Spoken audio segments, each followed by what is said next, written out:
And here we are, everybody. The final edition for 2014 of the FAU Football Fancast. I am George on Twitter. I'm at King of Podcasts, accompanied by my brother once again, at FAU Wise Guys on Twitter, Andy. So let me ask you a quick question before we get started on everything. We moved from podcast to the webcast, and I just want to know, do you like it better, or did you? What do you think? I mean, I like it better. Hey, listen, the wave of the future, my friend. So, hey, listen. You know what? Apparently, other people thought it was a good idea too, because I'm just saying. It's okay. Well, anyway, here we are.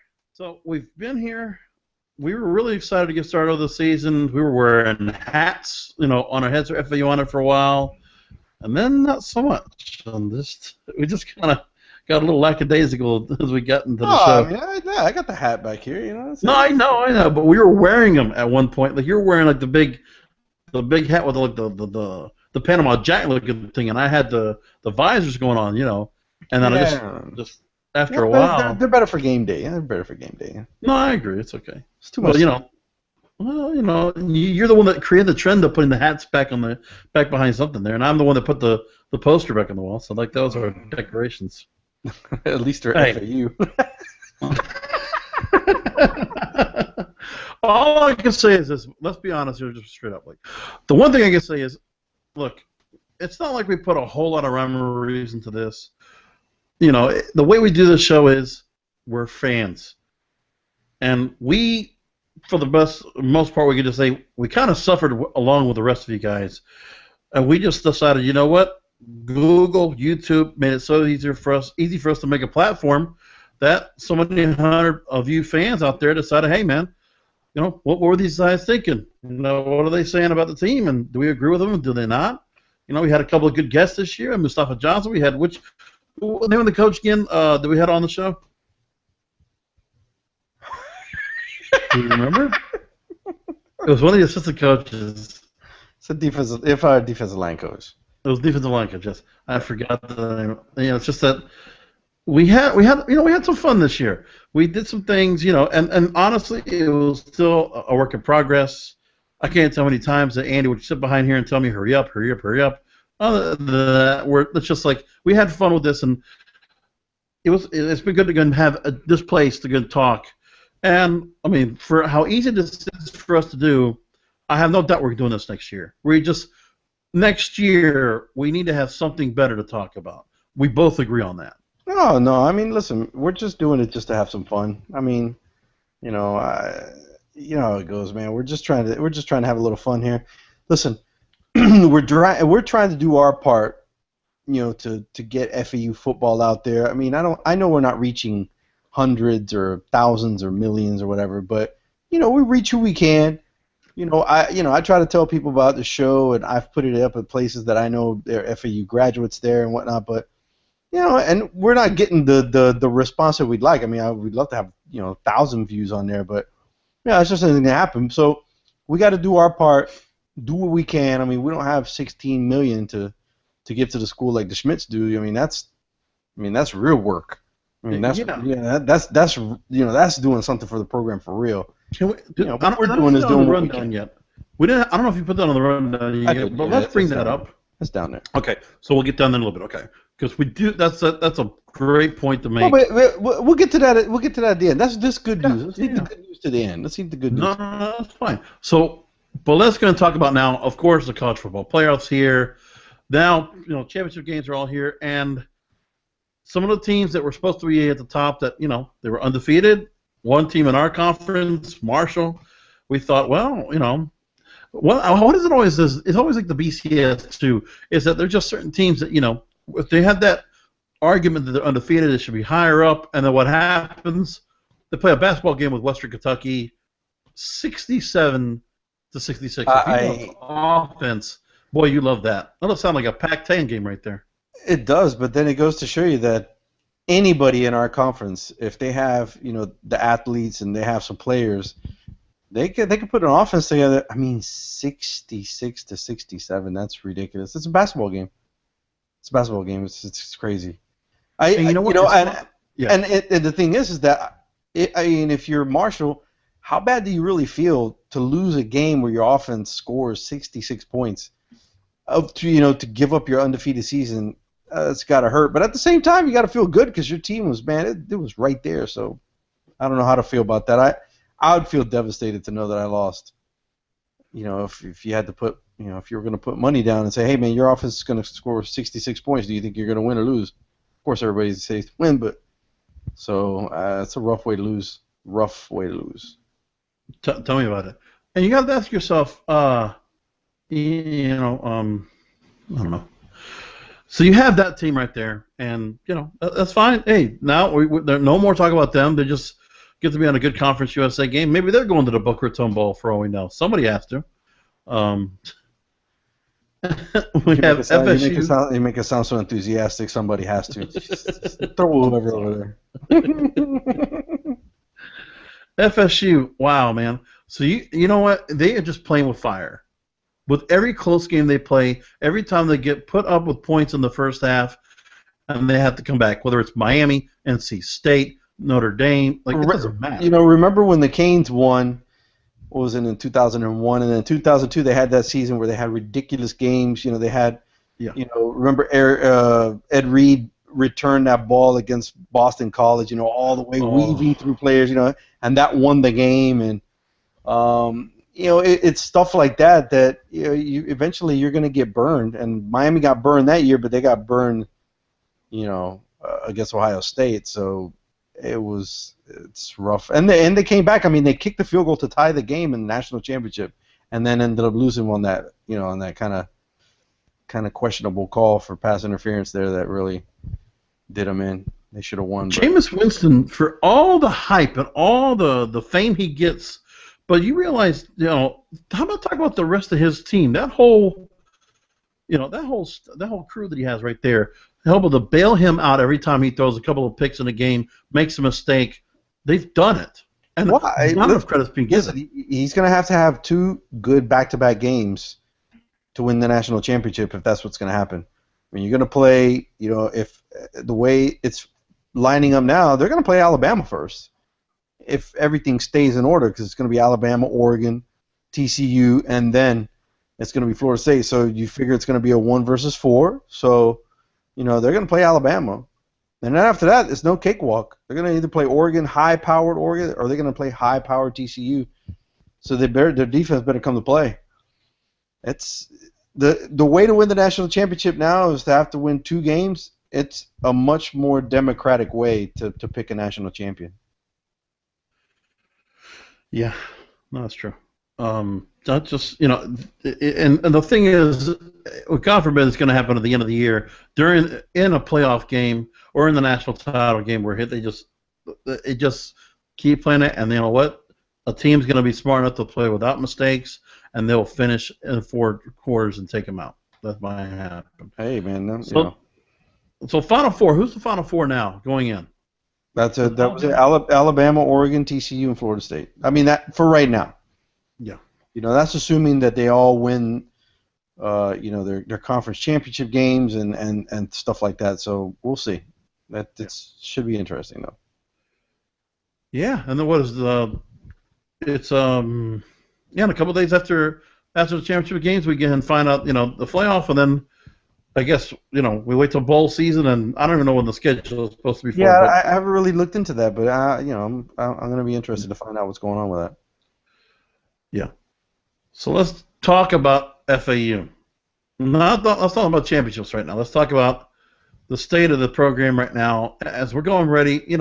Last thing they showed us at the stadium when we were leaving after another loss. Horrible. FAU team. Tough way to lose, man. I mean. Oh man, that's just the story of our season. Is getting down there, and we left wins on the field. There's no doubt about it. This year we left a few wins on the field, but like I've been saying since the beginning, what are we going to expect from a first-year coach? And I think we have plenty of experienced guys, as you'll see when we run down some of the seniors that we're going to lose. You'll see that they were very important. Most of them. and it should be it's going to be tough. Yeah. So what it comes down to is 31-28. FAU loses to the Old Dominion Monarchs. Monarchs got to 6-6. They get to go to a bowl game. We go to 3-9.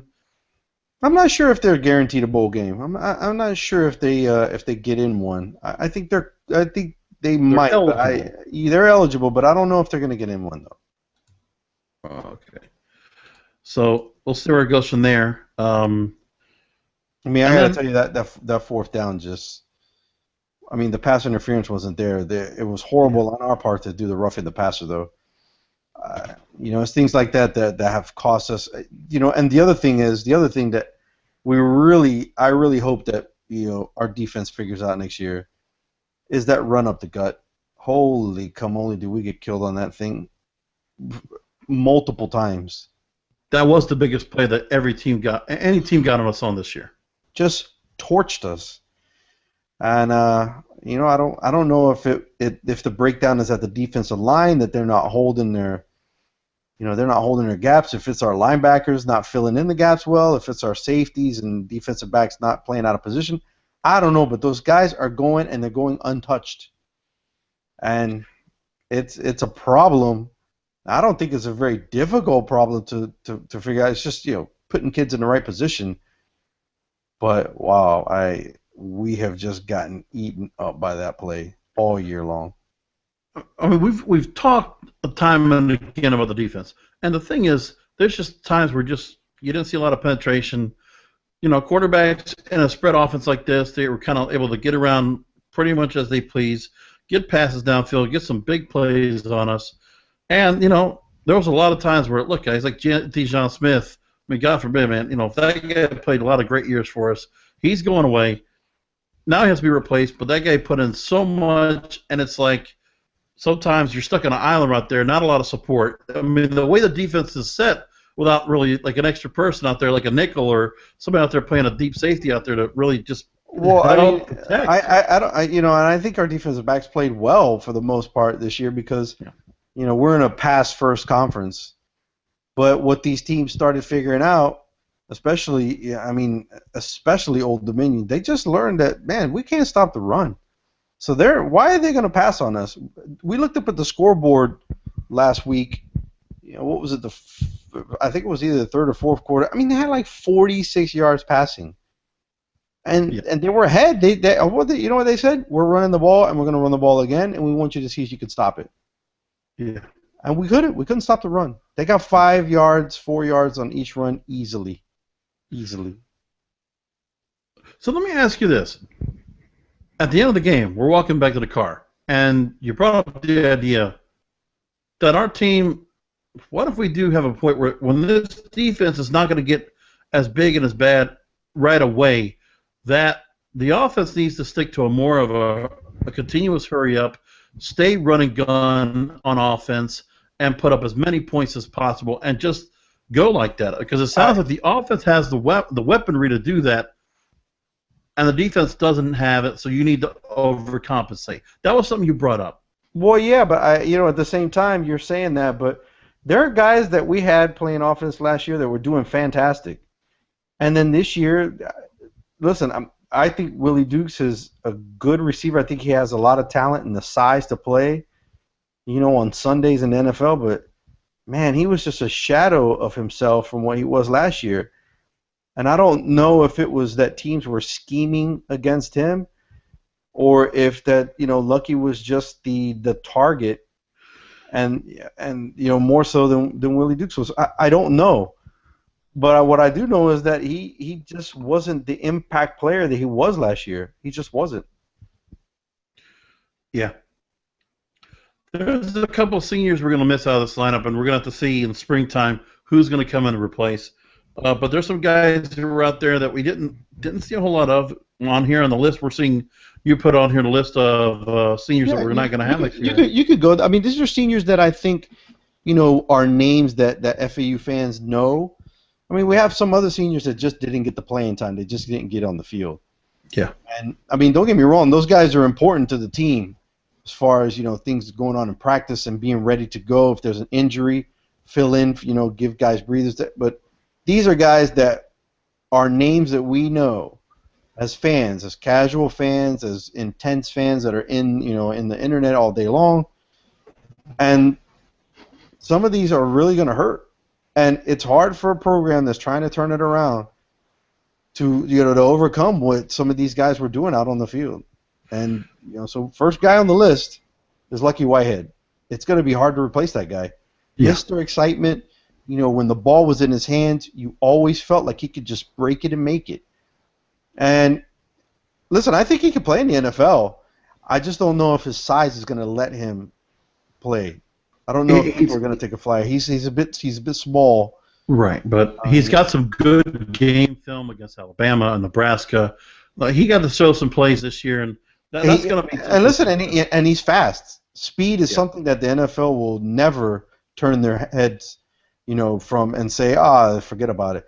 They're going to say, this guy's fast. How can we put him on the field, and how can we keep him on the field? True. When it comes to, you have guys like Martese Jackson here, Braden Lyons, Christian Milstead, that, we heard these guys, and there were some guys that definitely did contributed points in the year. Just, I think Braden Lyons had a pretty good year. He came in and played a lot, and I think he did a good job. I think guys like Martese Jackson just got lost in the shuffle. I don't think Martese Jackson is I don't think he's not talented. I think he is talented. He just got lost in the shuffle. I think Jay Warren just started playing good football and moved himself up. It wasn't so much that Martese Jackson's play got worse. I just think that other people just stepped their game up and surpassed him. I mean, he did have a spot in the lineup, and at one point he was getting a lot of reps.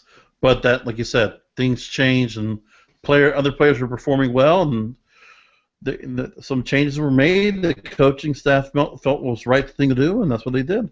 Look, sometimes the coaching staff is just looking for someone to get that spark going, to get the offense moving. We saw little bits and pieces of that with Greg Howe. We saw plenty of bits of that and pieces of that with Jay Warren.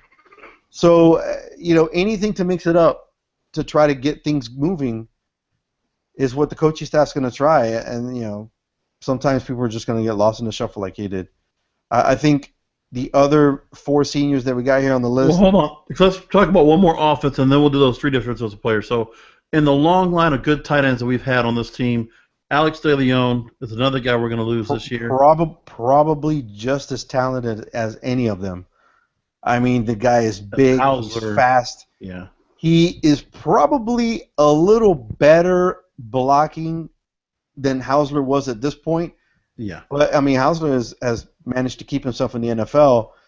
Not really hold down a starting spot, but definitely, in a two tight end set, he's come in for the Cardinals and played, and he's still in the NFL. He's still playing well. You hear about him every once in a while, but I think Alex De Leon is.